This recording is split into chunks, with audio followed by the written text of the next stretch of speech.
ನಿರ್ಧಾರ ನಾವು ಸಾರ್ವಜನಿಕರ ಹಿತದೃಷ್ಟಿಯಿಂದ ರೈತರ ಹಿತದೃಷ್ಟಿಯಿಂದ ನಾವು ಖಂಡಿಸ್ತೀವಿ.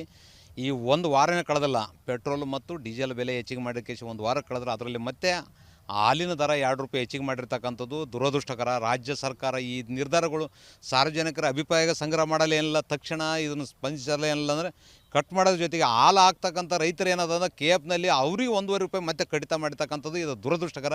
ರಾಜ್ಯ ಸರ್ಕಾರ ಇನ್ನೂ ಪ್ರೋತ್ಸಾಹನ ಮಾಡಬೇಕು, ರೈತರಿಗೆ ಸಪೋರ್ಟ್ ಮಾಡಬೇಕು, ರೈತರಿಗೆ ರಿಯಾಯಿತಿ ದರದಲ್ಲಿ ರಸಗೊಬ್ಬರ ಕೊಡಬೇಕು, ಅವ್ರಿಗೆ ಮೇವು ಇನ್ನಿತರ ಹಾಲಿಗೆ ಬೇಕಂತ ಪ್ರೋತ್ಸಾಹ ಪ್ರೋಟೀನ್ ಇರ್ತಕ್ಕಂಥ ದವಸ ಧಾನ್ಯಗಳನ್ನು ವಿತರಣೆ ಮಾಡಬೇಕು. ಹೊರತಾಗಿ ಅದನ್ನು ಬಿಟ್ಟು ಅದು ಕಟ್ ಮಾಡೋದು ಮತ್ತು ರೇಟ್ ಹೆಚ್ಚಿಗೆ ಮಾಡೋದ್ರಿಂದ ಇದು ರಾಜ್ಯ ಸರ್ಕಾರ ನಿರ್ಧಾರ ನಾವು ಖಂಡಿಸ್ತೀವಿ. ತಕ್ಷಣ ಇದು ಕಡು ಬಡವರು, ಕೃಷಿ ಕೂಲಿ ಕಾರ್ಮಿಕರು, ಬಡ ರೈತರ ಮ್ಯಾಗ ಹೊರೆ ಆಗ್ತದೆ ಹೊರತಾಗಿ ಇವ್ರಿಗೆ ಯಾರಿಗೆ ಆಗಲ್ಲ.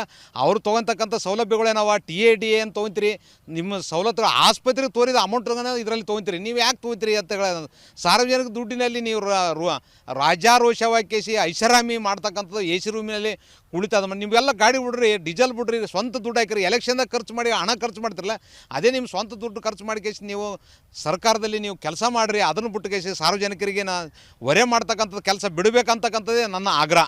ರಾಜ್ಯ